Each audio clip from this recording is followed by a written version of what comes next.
Welcome back to Arcadia Fallen.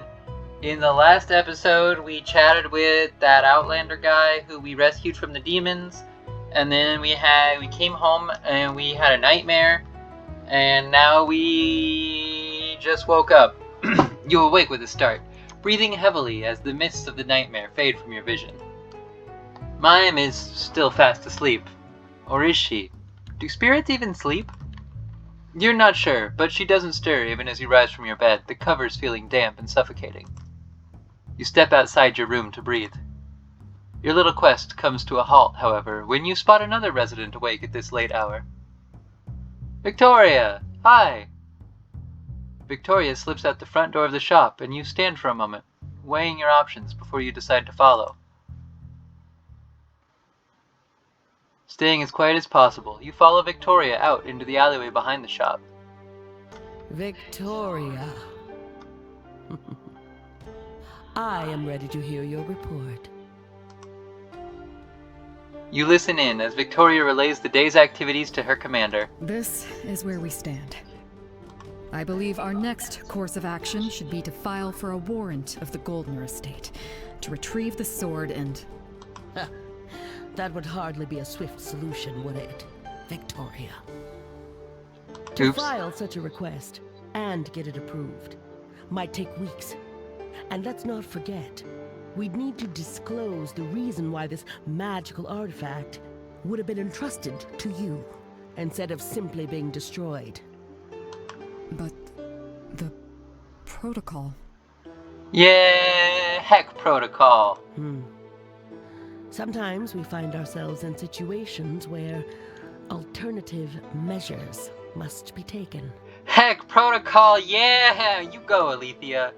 If what this Outlander says is true, and the situation can be resolved by completing this ritual, then that is now your highest priority. With all due respect, Commander, this magic... we know nothing about it. It's as chaotic as it comes. If the Paragon knew about this... I have already informed him of the situation, and he agrees with my assessment. What? The Paragon agrees. The sacrifice is worth it to keep the peace. Things are not as stable in the capital as they appear to be. An incident like this could cause a lot of unnecessary stress.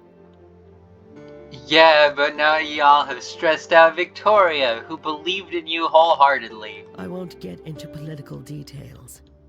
Just know that this is by far the better option. In a way, you just broke her trust. I understand why she's making this face. I agree with you, but I understand why she's making this face about it. Politics. Huh. Do you understand your orders? I do. Very well. I will be awaiting your report of a successful mission, then. The image disappears, and you can no longer see Victoria's expression in the dark. We gotta go comfort her. She just had her whole worldview shattered. You step out from your hiding spot and approach Victoria, who lets out a sigh. And just how long have you been standing there? Sorry. I'm sorry, I didn't mean to pry. Yet, here you are. Victoria lets out a heavy sigh. It seems there's no other way than to go through with this break-in. Damn it, this is not how I wanted this to go. Unfortunately, it does seem like the best option we have. Actually... We have limited options. This seems to be the best we've got. I won't disagree, but this is not how things should work. I do not want to be the judge of who or what deserves punishment. People's opinions are flawed. I am flawed. The system ensures that I don't make a mistake. But isn't the whole system kind of built around the Paragon, who is also presumably human? Hey, look, that's exactly what I was about to say. About that. Well, the system isn't perfect either. You've admitted it yourself, even. If we all agreed that murder was okay, then that would be a law, but it wouldn't be right. I think being able to assess your own morals and stand up to the people in power when you think they're wrong is a true form of courage. Victoria is silent for the longest time, mulling over your words. No. I don't agree with you. No? How can a society work without any rules? Why should my morals be more valid than someone else's? That's the thing. They're not more valid. They are equally valid. Victoria sighs. Why are we even discussing this? No matter. Go back to bed. I have work to do.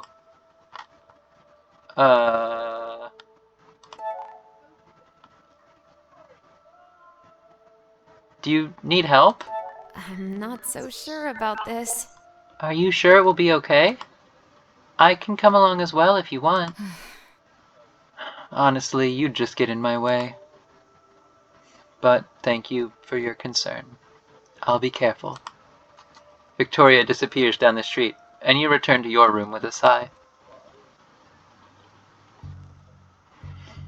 As you get up to face a new day, the sound of the valley waking up is strikingly normal. But things are not what they used to be. Your mind no longer lingers on mundane issues like your upcoming graduation or the flower festival. Instead, it dances around these strange new companions you've gathered and the quest ahead of all of you. Mime, too, seems to be in a more serious mood. She's sitting by the broken window, staring out into the street with a faraway look in her eyes.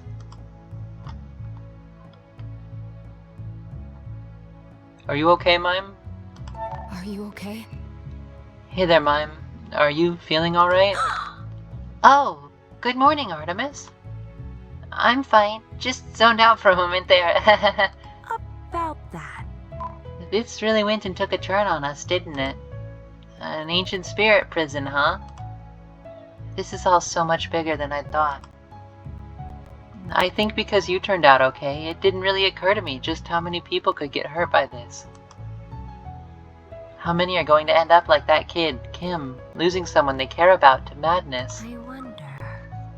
You tackled the incident with Ronan yesterday so confidently. You didn't seem to doubt even for a second that we would be able to handle this situation. Meanwhile, all I could think about was how I could get away. We just have to try our best, Mime. About that. It's important that we try. We won't be perfect, but that's still better than doing nothing. Maybe, but... But then what about us? Are we just going to face this danger head on? I wonder if I'll be brave enough when it matters. Anyway, that's not really important right now. We should meet up with the others. It doesn't take long before your group of companions have gathered in the small shop. Some more awake than others. Victoria is sitting in the corner sipping on a coffee, looking a bit haggard, like she didn't sleep at all. Are you okay, Victoria? You look a bit...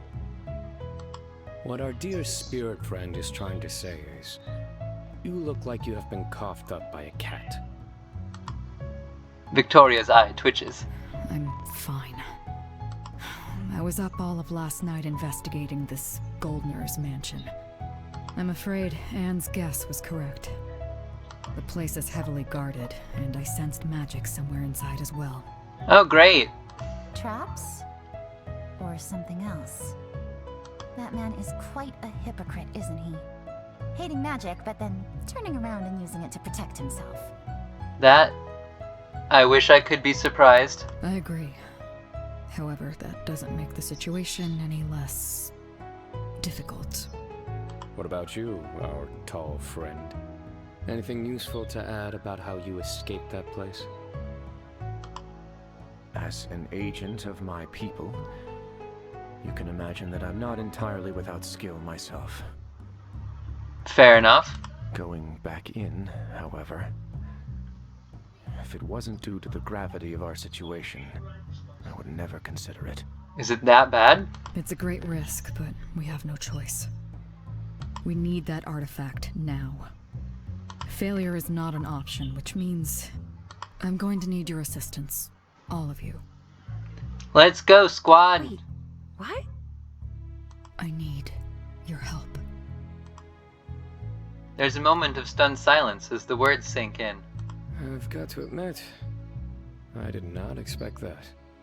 Did the knight herself really just ask for our help? Does this mean you actually think of us as a team? Oh, this is so exciting! Don't get ahead of yourself. I still think the lot of you are dangerous individuals who must be watched. However...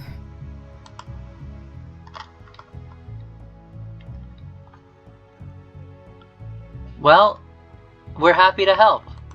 We're happy to help. Just tell us what we need to do. We need a way in. We need to deal with any guards and traps we encounter. And we need to locate the artifact. Alright. I'm sure someone working for Goldner would know where he'd store an artifact like that. I've seen his guards hang around the tavern at night. A bit of friendly eavesdropping might be enlightening. As for any magical items we might come across, I'm sure a resident tinker mage will be quite capable of handling that. Probably true. Wait, what? You wanted to know more about this Outlander artifact as well, did you not? Well, yes, but... If that's settled, perhaps we can use alchemy to get inside.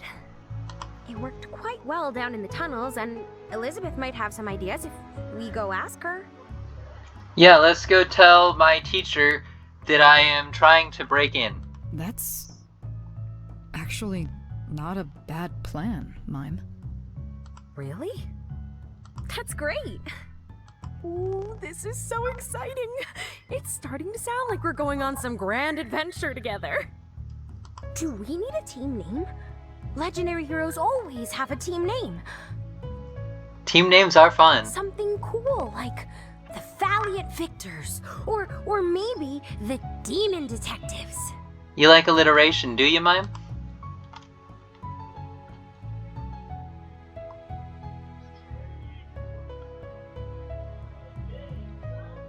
That's... wow. Demon Detectives, huh? That's, quite the name. It's pretty cool, right? Yeah! No. Victoria doesn't like it, but I think you're having fun, Mime. I think it's fun. It's certainly unique.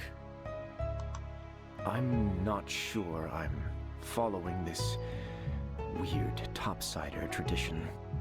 If we're a team, can I then veto this? I veto this. You guys are no fun. So, you really are a hunter, huh? Former hunter. But yes. What about it? What was it like? Did you save a lot of people? What is the biggest demon you've ever fought? You are oddly excited about this. Why wouldn't I be? Hunters are the keepers of balance in this world. The sword that shields us from untamed magic and demons. You shouldn't put such faith in fairy tales, Anne. Hey, wait! What did she mean by that? Okay, so unfortunately I think since we are home, I think if we press home, we will go to sleep instead of go to home. So we have to go somewhere else first, so I'm going to the flower shop. To, look for Anne, I guess. Actually, I should probably end the episode off. Yeah, that's really what I'm gonna do. So for now, bye-bye!